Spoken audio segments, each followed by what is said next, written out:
Bismillahirrahmanirrahim. Assalamualaikum warahmatullahi ta'ala barakatuh. Alhamdulillah. Alhamdulillah Rabbil Alamin. Wassalatu wassalamu ala asyrafil anbiya wal mursalin wa ala alihi wa sahbihi ajma'in. Alhamdulillah, with the grace, mercy and the permission of Allah subhanahu wa ta'ala, we continue our da'wah where we upload more than 600 videos in the various YouTube channel for you to study and then get yourself certified as a life coach.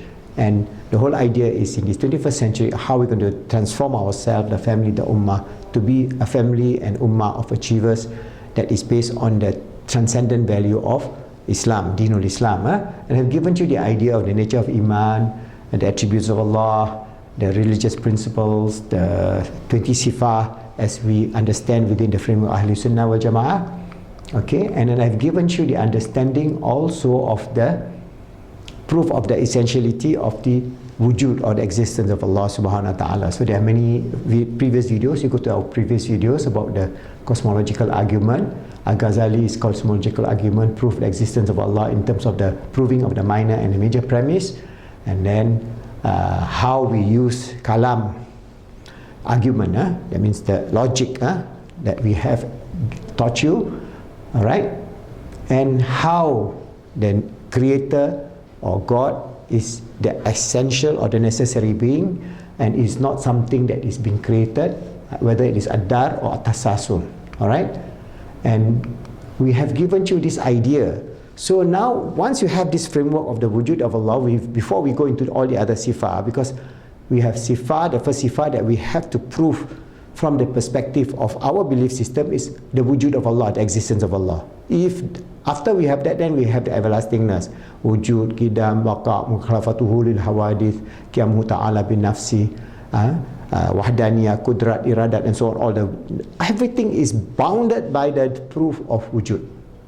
And to the proof of wujud, we have many approach to it. So in our book, I have combined, all right, in our book Positive Islamic Psychology, on the nature of the creator and the created self. There's one chapter. This is on this chapter on the nature of the creator and the created self. It gives us all those challenges to the atheists, because we have not only the teleological argument for the existence of God, we have also the cosmological argument, we also have the ontological argument, and all these I have framed it together one by one so that it becomes a way of helping Muslims as believers why we believe in the existence of Allah. Okay, for example, if I say, okay, we believe in Allah because from the previous kalam argument we say that this universe is created. So how do I prove this universe is created? Then I'll show you a video of the Big Bang, for example, and then you can understand this whole thing. So I will go through one by one, but if you have our book, or you can request to download this copy, it has given you all the argument, not only from the theological argument for existence of God, but also the cosmological argument, also the ontological argument, and I have put it together. Instead of just talking philosophically, I'm using modern science, all right, quantum physics, Big Bang theory, and all that kind of thing to give us an idea. But some of you may ask, say, oh, science is also changing. Yes, but as the science changes, more and more proof show that Allah exists. All right, because the Quran is a miracle. Everything that we thought is something not there is there. Allah has given us in the various ayah, because Allah tells us to reflect on the ayah of the Quran as well as the ayah of this universe. That means the creation of the universe, the creation of life, the creation of all creatures on this earth, the creation of birds, beasts, trees, the existence of the hills, mountain, rain cycle, and so on. All those are reflection for us to realize the grandeur of Allah, because we are a creature of nothingness. I mentioned to you, this earth is in one galaxy called the Milky Way. This galaxy has 100 billion stars, and there is more than 100 billion galaxies in the known visible universe. That means this little postage you project up the known universe, because at a certain point the light cannot reach us already. That is the unknown universe. They call it the event horizon. We cannot go beyond that. But there are many trillions of galaxies there. So our earth is just a teeny weeny puny existence. If we do not realize the grandeur of the creator, the existence of Allah, God, then we are arrogant. And Allah tells us the greatest of all the arrogance is Iblis or Shaitan. Iblis or Shaitan rejected God because he thinks that he is a better person. Alright, he's better than the commandment of God. So modern man is like that. They study cosmology, but then they say, oh, maybe it come by chance, But in their heart they know it cannot be. But because they are influenced by materialism, by atheism, by physicalism, they bring this idea of just that this earth is just self-existent, or this universe is self-existence, there's no God, and then they go on. So this story will go on until the last day. There will be believers, there will be disbelievers, there will be atheists.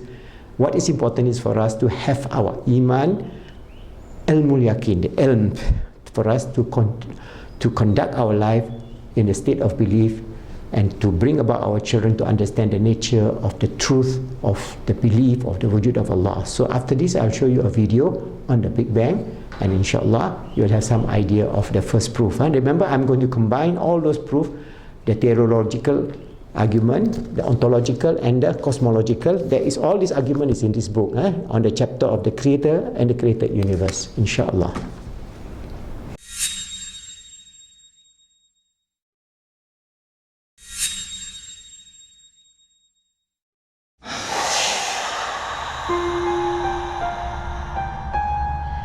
So, let's start at the very beginning, around 13.7 billion years ago. Before there was any time or space as we know it. Actually, we really don't know what there was at or before the very beginning of the universe. But we do now know what happened a tiny fraction of a second later. From a minuscule, dense, hot dot, the size of which about 1 trillion would fit on a pinhead, the universe was born.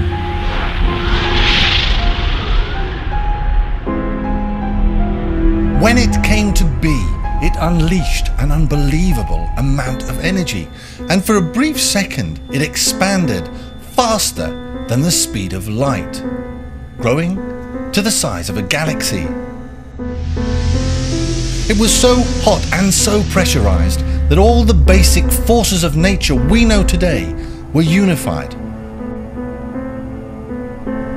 But very quickly, gravity broke away as the pressure began to drop. This was then followed by the electromagnetic, the weak nuclear, and the strong nuclear forces.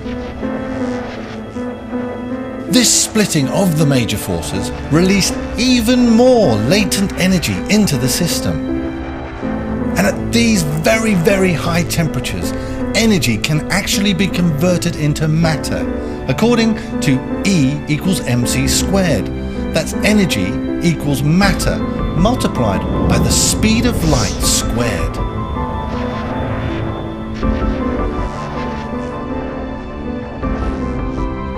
So these huge amounts of energy can therefore produce matter and antimatter, which immediately annihilates each other to return back to energy. An incredibly mad, chaotic war of trillions and trillions of particles spontaneously appearing and then disappearing ensued.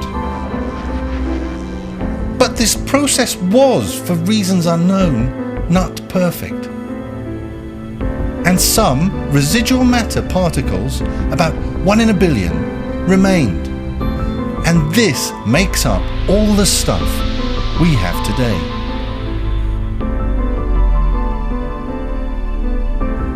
Then the temperatures cooled and matter stopped being produced. The universe was filled with a dense, hot, fog-like plasma of energy and matter particles, consisting mostly of hydrogen, some helium, and a very small amount of lithium. And this continued to expand until its temperature eventually fell to 3000 degrees Kelvin, around 380,000 years after the Big Bang. At this particular temperature, electrons can settle into the atoms, and behave as they do today. So from this opaque plasma fog, there suddenly was a massive release of light.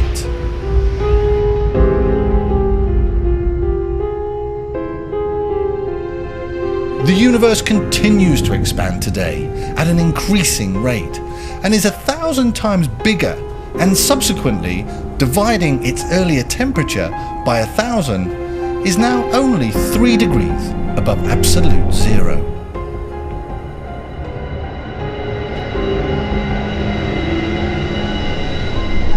Well, let's take a look at some of the evidence for this theory.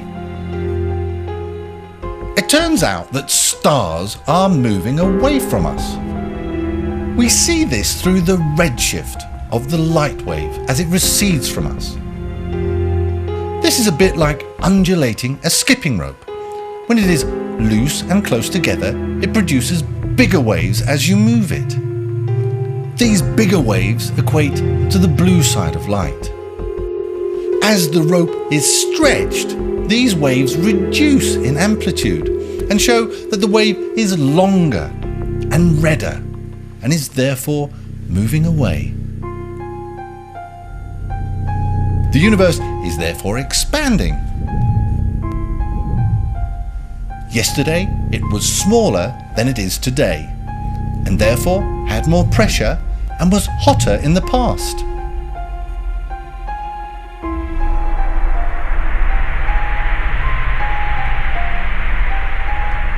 When we take these measurements back over billions of years, we reach a point where the universe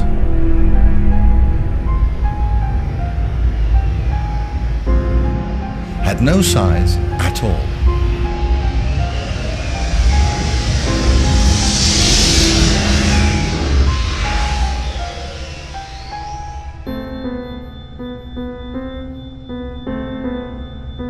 The moment of light release, 380,000 years after the Big Bang, would have left an extended, even flatter light wave, a microwave.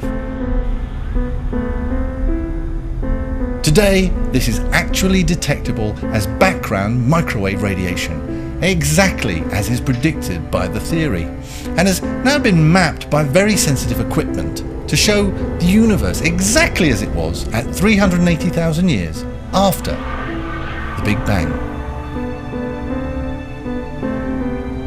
This is often referred to as the smoking gun, as it confirms the basics of the Big Bang theory as fact.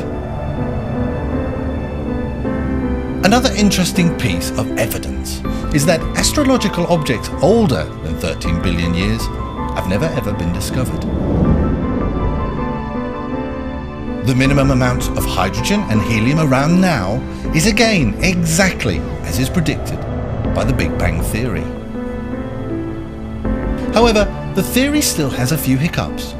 90% of gravity comes from an unknown substance called dark matter, and the universe is expanding because of an unexplained phenomenon called dark energy.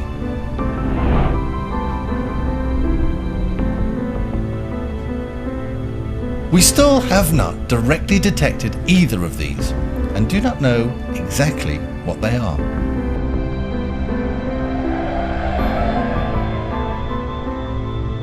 But the Big Bang theory is undoubtedly correct and is supported by all the data and all the evidence, but it is still lacking the framework to explain why it came to be, and seems to be only a true part of a currently undiscovered broader theory.